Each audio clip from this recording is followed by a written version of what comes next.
বাজারে আসতে শুরু করেছে শীতের নতুন সবজি, তারপরও দাম চড়া এমনই অভিযোগ করছেন ক্রেতারা। বিক্রেতারা আবার বলছেন ভিন্ন কথা। আজকে কারণ বাজার ঘুরে দেখব বাজারের পরিস্থিতি।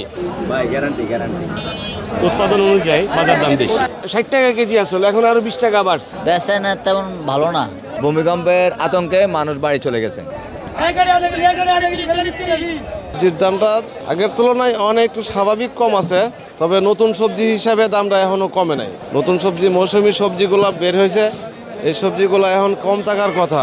এখনও এই সবজির দাম মানুষের ক্রয় ক্ষমতার বাইরে। এইবারকার মনে হইতেছে যে সবজির দামটা কমতেছে না, কারণ লোকে এই মৌসুমে সবজির দাম কম থাকে স্বাভাবিক। ওখানে সবজির দাম মানে আগের লাহানে আকাশ ছোঁয়া। কোনো সিন্ডিকেট থাকতে পারে, এই কারণে কমতেছে না। বেগুন 80 টাকা কেজি, একটা জাম্বুরা কিনছি 100 টাকা।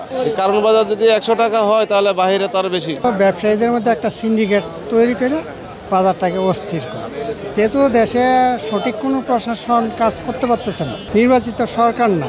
সব দিক থেকে মনে করেন যে আমরা সাধারণ জনগণের উপরেই একটা অস্থিরতার মধ্যে আমরা আছি। বাজার দর তো দেখি যা উৎপাদন অনুযায়ী বাজার দাম বেশি। 60 টাকা কেজি আসলে, এখন আরো 20 টাকা বাড়ছে। এই নতুন আলুর দাম, সিমের দাম 140 টাকা আসলে, এখন আবার 20 টাকা বাড়ছে। এখন বাড়তেছে কারণ ওনারা জানে ভালো। মোটামুটি এখন দাম কমই আছে পাইকারি মালের, কিন্তু খুচরা বাজারে যে মালের দাম বেশি। পার্টি কত 10 টাকা 15 টাকা ডিফারেন্স হবে কেজিতে। আমাদের চেয়ে 10 টাকা 15 টাকা তাদের কেজিতে বাড়তি বিক্রি করতে হবে, কারণ তাদের খরচ আছে। দুটো আইটেমের দাম বেশি, সেটা হলো আপনার উস্তা আর করলা।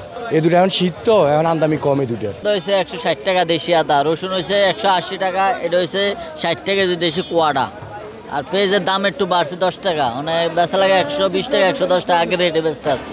পেঁয়াজের দাম বাড়ার কারণ হয়েছে এখনো পেঁয়াজ আসে না, আর এটা লাস্ট সিজন, এই জন্য নতুন পেঁয়াজ নামলে একটু দাম কমবে। বেচা না তেমন ভালো না, মালের দাম বাড়া, মানুষের হাতে টাকা পয়সা নাই, এতটুকু। দাম অনেক কমছে আলহামদুলিল্লাহ। সেম হলো 70 টাকা, মূলা 40 টাকা, আর বিয়ে বিলাও আছে 80 টাকা, বাংলা লাউ আছে 30 টাকা 40 টাকা, ছড়ি হলো 40 টাকা। আলহামদুলিল্লাহ মোটামুটি এত ভালো না।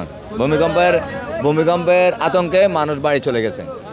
হ্যাঁ, বেচা কিনে একবারে খারাপ। আর সিন্ডিকেট কাজ করে না, যখন গাড়ি বেশি আসে তখন দাম কম থাকে, আর গাড়ি ঢুকতে না পারলে দাম বেশি হয়ে যায়। শীতকাল ভাই, এখনো তো ফলন ভালো হয় নাই, ফলন তো আসবে, দাম আরো কমবে, একবারে স্থিতিশীল হয়ে যাবে দাম।